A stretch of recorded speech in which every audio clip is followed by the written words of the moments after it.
There's no shortage of dynamic duos that seem to be just unstoppable. And in this video, I'm going to look at one of the most underrated duos in college football, in Kyle Trask and Kyle Pitts. The edge, Pierce picks it up, Trask downfield, and with that, here is Pitts.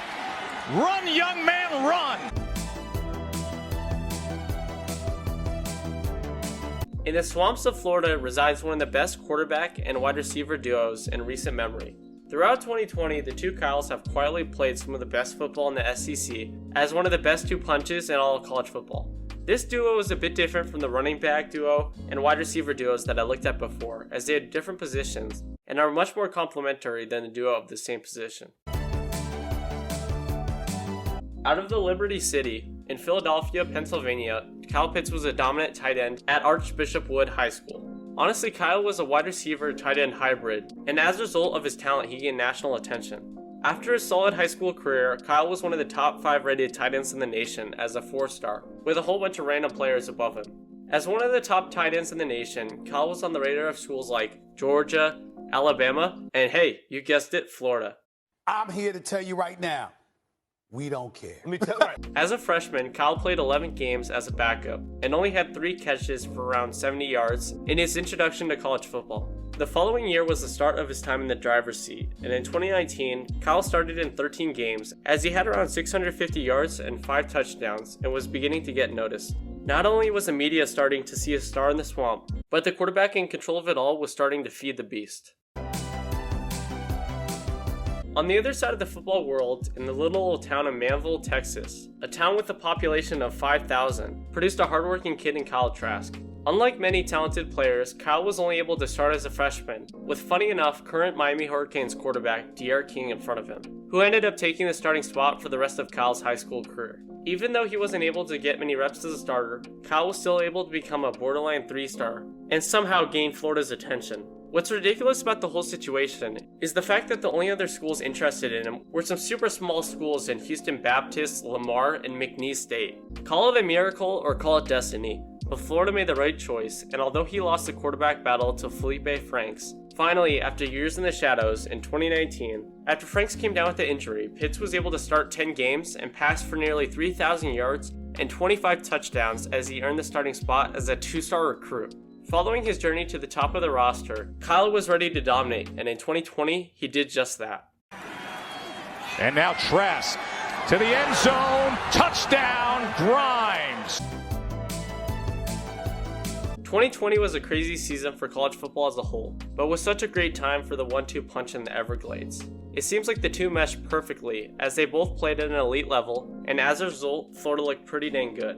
From the start, the Gators meant business, and against Ole Miss, the duo had their best showcase of the year, with Trask throwing for over 400 yards and 6 touchdowns, and Pitts having 170 yards receiving and 4 receiving touchdowns. It's not too often that a duo's first game of the season is their best, but I guess they just do it differently down in the swamp with a commanding win over the Rebels. The following game against South Carolina was a dip in production, which makes sense coming off of a game like the one they had against Ole Miss. But instead of 400 yards and 6 touchdowns, Trask had just over 270 yards and 4 touchdowns. On the other side, Pitts took a drastic dip in production with just over 50 yards, but somehow was still able to have 2 touchdowns. Even though there was a dip in production, it was still a great game for the duo, as they got their second dub of the season. After taking out South Carolina, Florida had a good deal of confidence going up against Texas A&M, and even though Trask passed for over 300 yards and 4 touchdowns, Kellen Mond and the Aggies were too much as they barely took out the Gators 41-38. Against the Aggies, Pitts was quiet with just under 50 yards and a touchdown, and the duo was looking to get back on track.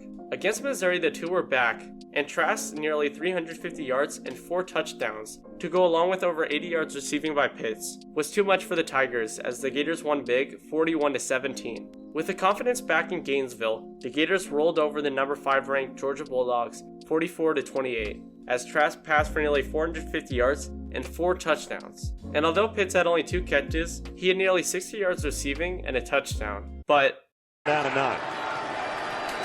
Trask fires deep middle. Oh my goodness. Pitts got injured, and although they won, it was a huge loss for Florida. Thankfully, the following 2 games were chip shots for the Gators as they ran over Arkansas and Vanderbilt. with Trask passing for over 700 yards and 9 touchdowns as they beat both teams by over 20 points. With Pitts back against Kentucky, the duo was back in business. And although Trask only passed for just over 250 yards and 3 touchdowns, Pitts ate with nearly 100 yards receiving and all 3 touchdowns. Now that the two were back in business, they took out Tennessee, as Trask once again dominated with over 430 yards passing and 4 touchdowns to go along with over 120 receiving yards by Pitts. Once again, Pitts got injured against Tennessee and missed the Gators game against LSU. Unlike when Pitts got injured midway through the season, Florida desperately missed their monster tight end, and although Trask threw for over 470 yards and 2 touchdowns, he had a season-high 2 picks as they lost in a shootout 37-34. Even though they lost to Texas A&M and LSU, the Gators made the SEC championship against Bama, and although Trask put up a heck of an effort with over 400 yards and 3 touchdowns to go along with Pitts over 120 yards receiving and a receiving touchdown, it wasn't enough as they lost 52-46. Following the loss in the SEC championship, Pitts declared for the draft. Although Trask ended the season extremely rough with 3 interceptions and 0 touchdowns against the Sooners, he was 4th place in the Heisman race, behind some tough competition in Devontae Smith, Trevor Lawrence, and Big Mac Jones. Even though Trask lost, he passed for the most touchdowns in all college football and was 2nd team All-SEC. On the other side, Pitts earned the John Mackey Award as the nation's best tight end and was a unanimous All-American. Although the year ended rough for the duo, the Kyles put together a showcase in 2020 and will be remembered as one of the best duos with the same name in college football history. With the Kyles declaring for the NFL draft, it will be exciting to see what the future is of the Florida Fellas, and it would be hilarious if the two somehow made the same team. But hey, a guy can dream. Brown coming into the game over the middle, complete. There he is, Pitts. Room service. Welcome back, Kyle Pitts. Thanks for watching the video. Subscribe, like, and comment down below what videos you want me to make next, and I will see you guys on Sunday with another video. Peace out.